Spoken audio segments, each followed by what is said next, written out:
Good morning, or depending on when you're watching this, good afternoon, good evening, or good night. My name's Ross, and as always told, out of Voice of Radio. So today, we need to take a little bit of a look at Skyridge. We are continuing our look at the complete history of the Pokemon trading card game, and today we have made it into Skyridge, the very last of the e-reader sets. Although the e-reader technology carried on in other sets we don't call e-reader sets. And the very last expansion we ever saw made by Wizards of the Coast. Wizards of the Coast, the largest tabletop gaming company in the world, they made the Pokemon trading card game starting in the base set. And they continued making it all the way until this Skyridge set. And then Skyridge came out and they weren't able to renew their license, and that was it. It was over. Now, Skyridge came out in Japan on August the 24th or October the 4th, 2002. Remember that these e-reader sets were amalgamations of multiple Japanese sets. And it came out in English on May the 12th, 2003. Now, the base set came out in January 1999 in English, so that basically meant Wizards of the Coast had somewhere in the region of 4.5 years of making the game, and then it was all over. Sad face. Now, I called it the last of the e-reader sets. According to the lovely folks over at Bulbapedia, it was the last set that actually included playable e-reader applications.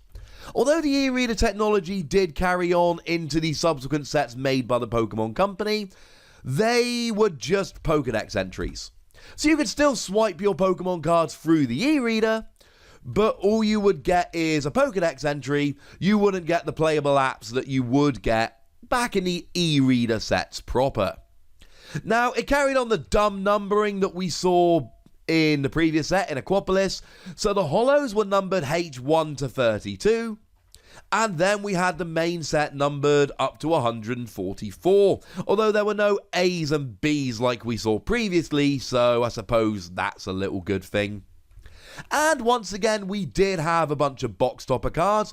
We had Charizard, we had Crobat, we had Ho-Oh, and we had Kabutops, oversized fancy cards that you could get when you bought yourself a box of the set.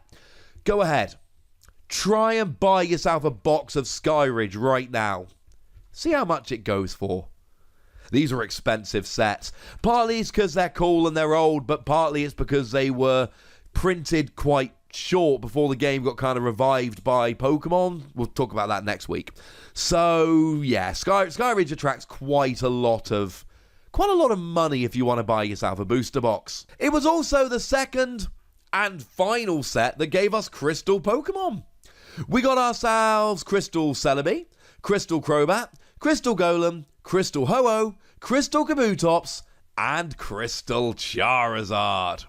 Now, I like to do a little thing in these videos where I show you the most expensive card from the set we're talking about. I probably don't need to even bother telling you that the most expensive card that came around in Skyridge was Crystal Charizard. And as a side note, that's another reason why Skyridge as a set is so gosh darned expensive, because there is a chance you will pull a mint condition Crystal Charizard, which can be sold for a lot of money. Now, it's a kind of card which is very difficult to actually try and figure out how much it's worth, so as an extremely rough guide, and this is an extremely rough guide, if you want to go and buy yourself a Crystal Charizard, you're looking at somewhere in the region of $1,500. Although you can get the box topper quite a bit cheaper. I mean, if we have a look on eBay at the moment, there is one which is selling for £900, which is about $1,000. But again, that's not completely mint. You're talking about $1,000 to $1,500. It's a bit ridiculous. So if we take Charizard out of the running, which I think is probably a fair thing to do, then the most expensive card in the set becomes, well, the other Crystal Pokemon. Generally speaking, Ho-Oh is the most valuable, followed by, well, pretty much the rest of them are all about the same, but Ho-Oh does sit a little bit above the others. These crystal Pokemon are not cheap, and it's one of the reasons even buying a single sealed booster pack is going to be so expensive, because the single sealed booster pack might get you one of these crystal Pokemon. Now, the other really weird cool thing about Skyridge is it was the very last set that ever gave us a Kadabra. We got Kadabra in this set, and this was back in 2003, and ever since then, we have never had a Kadabra. We've never had another Kadabra. Now, it's all to do with lawsuits and Uri Geller, and I'm sure if we haven't told that story, we'll tell it again. We've had some inventive ways to get Alakazam in the past. We still get Alakazam, but we haven't had a Kadabra since Skyridge came around in 2003. Little bit weird, if I'm honest with you, ladies and gentlemen. Little bit weird. One of the strangest Pokemon TCG stories. Now, if we go and have a look at the theme decks, we've got Evolution and Mind Machine. And if we start off with Evolution, this is a weird one. It is a Fire, Water, Lightning deck, which is interesting in and of itself because it's the first time we ever saw 3 typings in a theme deck. Seriously, but I've gone through every theme deck so far, so you can check my working. But secondly, Evolution is a fan term. Evolution is not an official Pokemon term. The evolutions of Eevee are not evolutions. That is not an official term. That should not be used. Now, the fact that we're talking 17 years ago when the game was made by a different company should not be taken as proof that I'm wrong. Evolution is not an official term. It's a fan term. How it made it onto a theme deck, I don't know. But it was 17 years ago, so I think we leave it there. And it probably shouldn't surprise you that the rare cards you got in the decks were Vaporeon, Flareon, and Jolteon. And like the ones we saw from the last couple of sets, you do get a random card in there as a reverse holo. Now, having a look at Mind Machine, it's really a Psychic colorless deck. It only features Psychic and colorless Pokemon, but it actually features energy type Psychic, Fighting, Fire, Grass, Lightning, and Water. You get 6 different kinds of energy. That's a little bit weird. And what's even weirder is you only get 1 rare card in the entire theme deck, and it's Xatu. Now, to be fair, you get 3 copies of Xatu as opposed to 1 copy of each of the evolutions, so you're still actually getting 3 rare cards.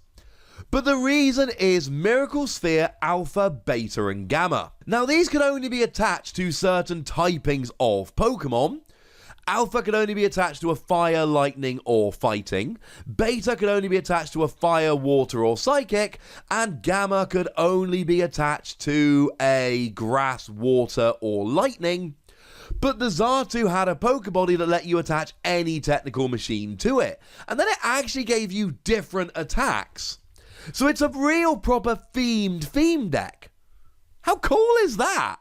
I'm hoping you think the answer is very, because I do think the answer is very. Now, as we start to have a quick look at the best cards in the set, it's not looking amazing. There is really 1 card in Skyridge. Now, bearing in mind, it was a big set for the time with 144 cards, except that's not including the holo, so it's kind of like 176, plus box toppers, etc.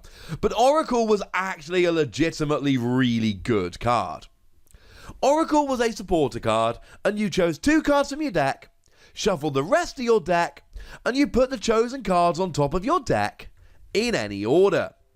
Now, what would essentially happen is, in the short term, you would use Porygon 2 here. The Porygon 2 that came out in Aquapolis let you draw until you had 3 cards in your hand. Which is a little bit sad. You had to get a low hand size, but then you could draw them. Now, this became completely irrelevant when Delcatty came out in the following set, EX Ruby and Sapphire, because at that point, you could just discard an energy card from your hand and draw 3 cards.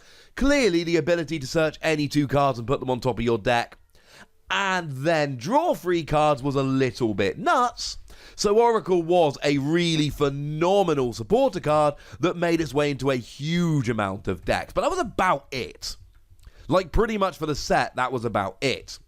I mean, if you want to have a look at an example of power shift, how about we look at Cleffa? I've shown you the Cleffa from Neo Genesis. I've told you over and over again how ridiculous the Cleffa from Neo Genesis is. And this Cleffa, 1 colorless energy, shuffle a basic energy from your discard pile into your deck. It's not quite shuffle your hand into your deck and draw 7 cards now, is it? Cleffa from Neo Genesis was redonk. This is just another example, and I've mentioned this in the past 2 e-reader sets, and it's the last time I'm going to need to mention it here, because it's the last e-reader set. But these cards in these sets were generally underpowered compared to the Neo sets that came before, and the EX decks and all of that came afterwards. So yeah. I mean, if you want an example of the incoming power creep, let's have a look at Rattata. Now, Rattata was a fun little card, and it helped you get your basics out. Rattata had an attack for 1 colorless energy, search for a baby or basic Pokemon, put it on your bench, shuffle your deck. Sounds really good. And it was. And for a while, it's a kind of Pokemon we could see ourselves playing. The problem is Dunsparce then came along. And Dunsparce, rather than searching out a basic or baby Pokemon and putting it onto your bench, now it came around in EX Sandstorm, and it let you search your deck for 3 basic Pokemon, put them onto your bench, and then switch Dunsparce to the bench. Yeah, sorry about that. So like I've said, the lovely Jason Glazinski over on his blog has basically shown us we were expecting an e-reader on format. And Wizards had told us that's what we were getting, and then they lost the license and it never happened. But in this hypothetical format that never happened, there are plenty of other cards from Skyridge that would have ended up being pretty good. So let's take a very quick run through them, shall we? Lapras. Lapras was kind of fun. It was a card that let you, for 2 colorless energy, search for a supporter card, put it in your hand. In a slower format like we would have had, Lapras would have been pretty good. Articuno would have been a rather nice card that we could have taken advantage of. Now, you couldn't attach water energy from your hand to it, which is kind of annoying, but you could, for 1 colorless energy, do 10 damage, flip a coin, and then attach an energy from your discard pile, and then 4 energy, 50 damage, if heads 10 to each of your opponent's bench Pokemon, if tails 10 to each of your Pokemon. So a slightly terrifying card, admittedly, but one that would have been kind of good and seen a little bit of play. Would have been one of our better options. And along those same kind of lines, Moltres, who again will look a bit familiar, there were a lot of similarities between the birds. You couldn't attach fire from your hand to it, but you could do 10 damage for 1 colorless, and then flip a coin, attach an energy to Moltres. 4 energy, 60 damage, if tails, discard a fire, attached to Moltres.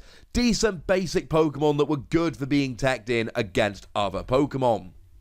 Now we had the second Alakazam of the e-reader series, and it was a good Alakazam. You could move an energy card from one of your Pokemon to another if you had Alakazam on the field, and then 3 colorless energy, 30 damage plus 10 more for each energy attached to the defending Pokemon.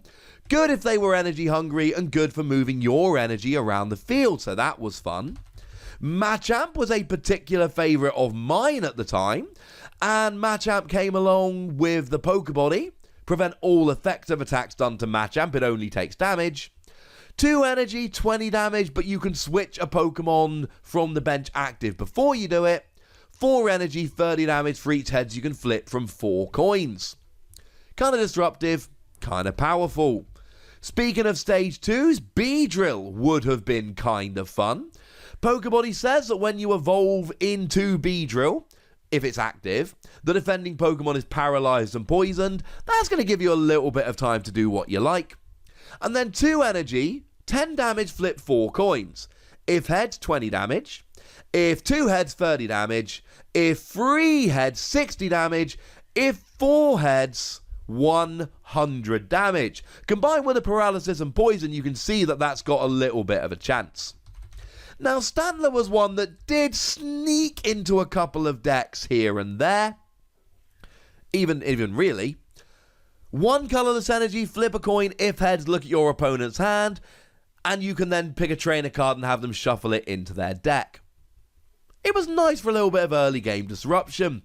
Or 2 colourless energy, flip a coin, if heads, 20, if tails, 20 to one of your opponent's bench. So either way, you're doing 20 to something, which was alright. And then some of the evolutions were pretty good. Still not on a real term. Umbreon had a really nice attack. As long as it was active, bench Pokemon couldn't use Poké Powers. And Poké Powers are pretty good, so turning them off is pretty nice. And then 2 energy, 10 damage. If you can flip a heads, you do 40 damage. Turning off Poké Powers, really quite good. And the other one we liked quite a bit was Flareon.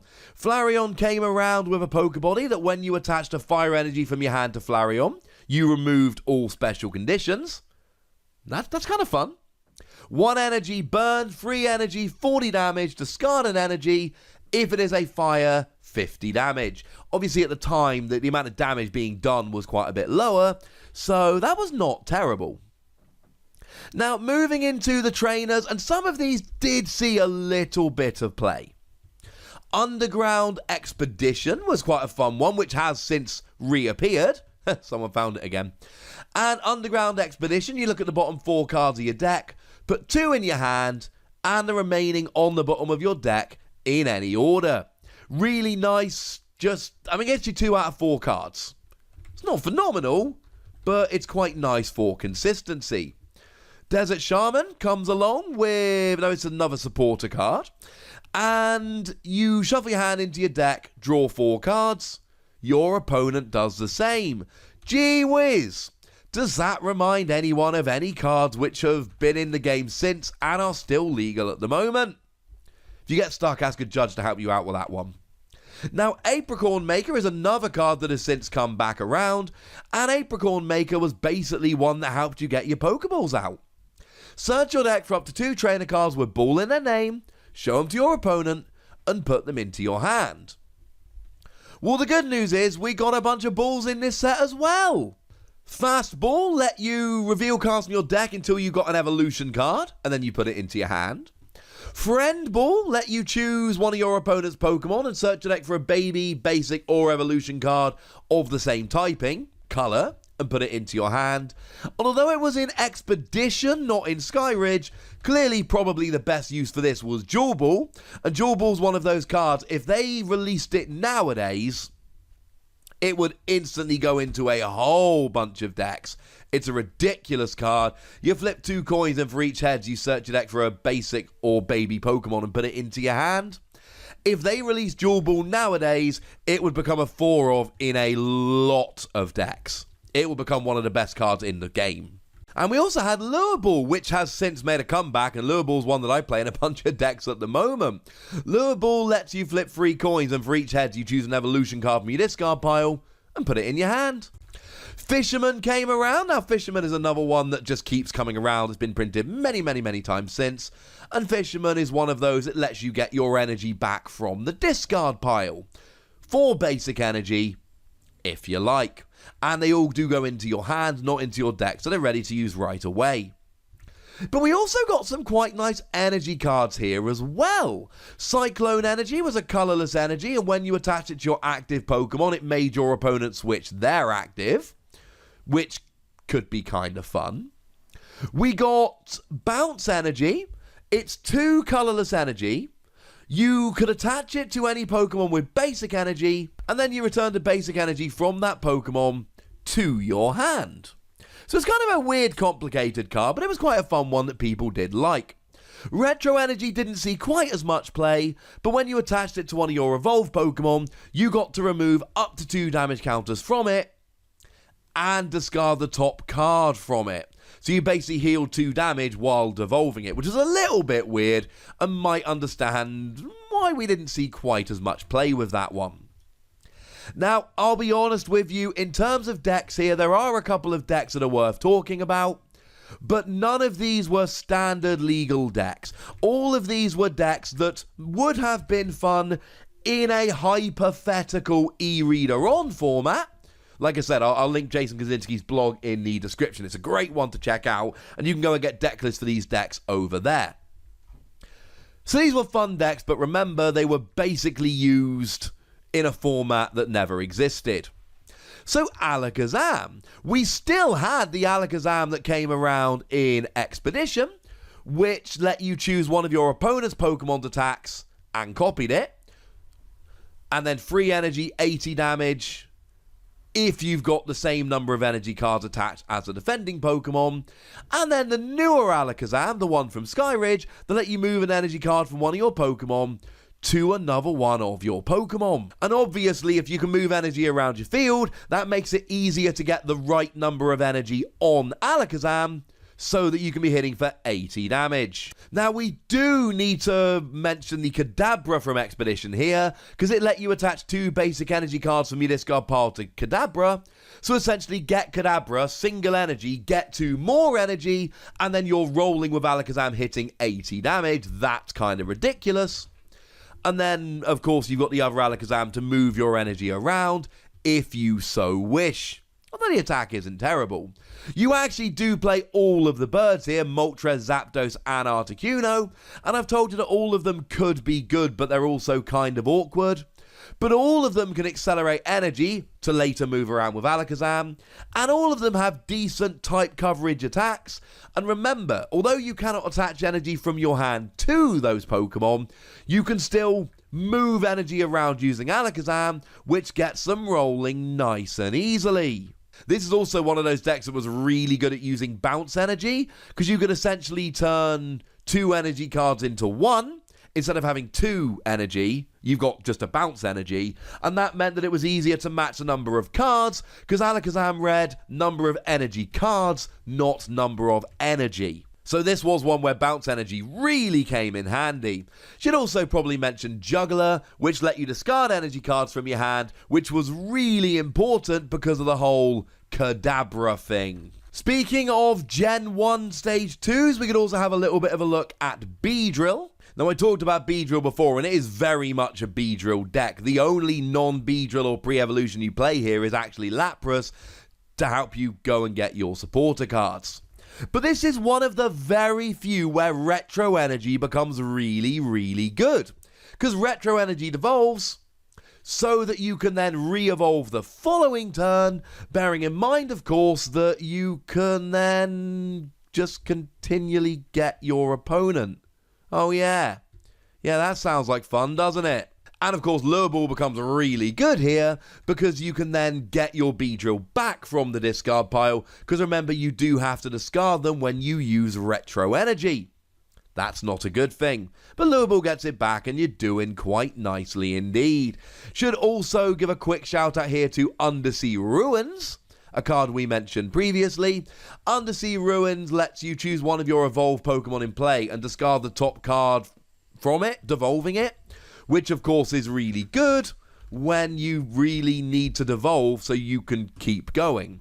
But again, if you're devolving, make sure you've got your Lure Ball ready to go here. Good times.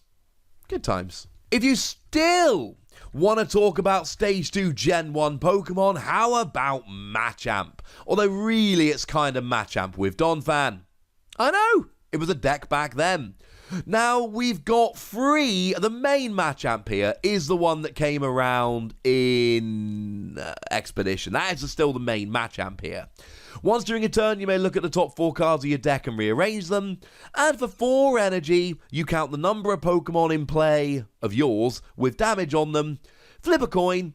If heads, you do 50 damage plus 10 more for each of those Pokemon. So 4 damage Pokemon, 90 damage. If tails, you just did the base 50.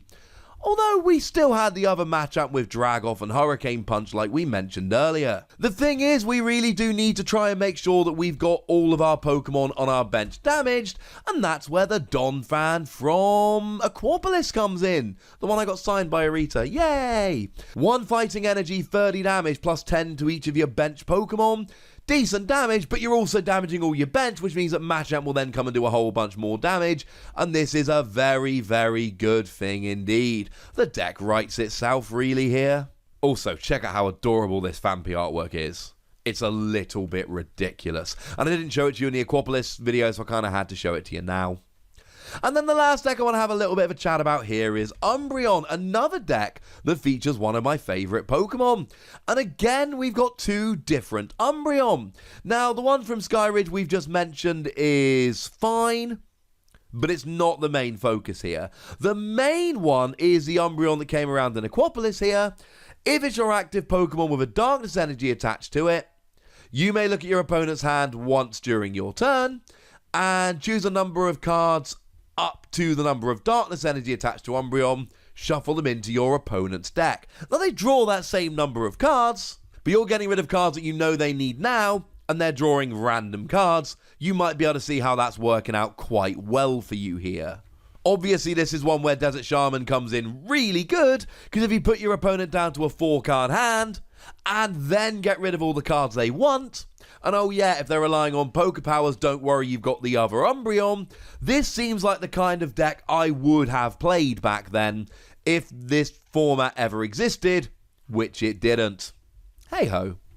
So that's it, ladies and gentlemen, that is Skyridge, and frankly, I think you should all be a little bit excited.